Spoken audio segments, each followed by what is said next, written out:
پاکستان جس کی آبادی 20 کروڑ سے زائد ہو چکی ہے، آہستہ ہی صحیح لیکن مسلسل ترقی کی جانب گامزن ہے۔ پاکستان جس کی جی ڈی پی اب 300 ارب ڈالر کی حد عبور کر چکی ہے، آئے روز ترقی اور انویسٹمنٹ کے نئے مواقع فراہم کر رہا ہے۔ پاکستان میں خاص طور پر پاک چائنا اکنامک کوریڈور کی وجہ سے جہاں نئی سڑکوں اور انڈسٹری کا جال بچھ رہا ہے، وہاں روزگار کے نئے مواقع بھی پیدا ہو رہے ہیں۔ لیکن بدقسمتی سے پاکستان میں کچھ لوگ اور کچھ کمپنیاں اس ملک پر قابض ہو چکی ہیں۔ ایک طرح سے انہوں نے اپنی مونوپلی بنا رکھی ہے۔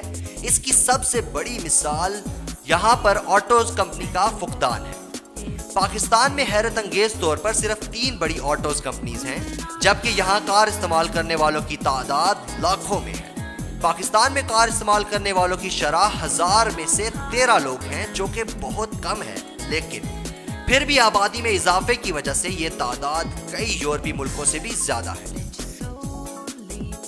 اتنی بڑی تعداد میں کسٹمرز ہونے کے باوجود بھی لوگوں کے پاس چوائس بہت کم ہے، کیونکہ پاکستان میں صرف 3 ہی کمپنیاں ہونڈا، ٹویوٹا اور سوزوکی ہیں، اور حیرت اس بات پر ہے کہ یہ تمام کمپنیاں بھی پاکستان میں صرف اسمبلنگ ہی کرتی ہیں، جس کا مطلب ہے پاکستان میں کار ٹیکنالوجی پر کوئی کام نہیں ہو رہا۔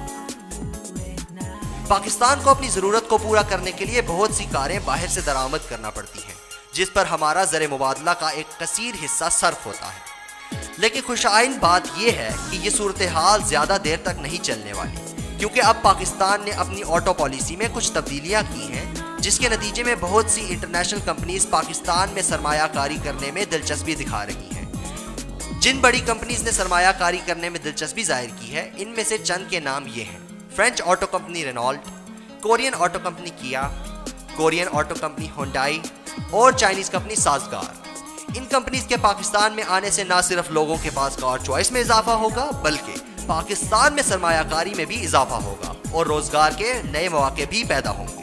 حکومت کو چاہیے کہ وہ ان کمپنیز کو مزید سہولیات فراہم کرے تاکہ غیر ملکی انویسٹرز کا پاکستانی معیشت میں اعتماد بحال ہو۔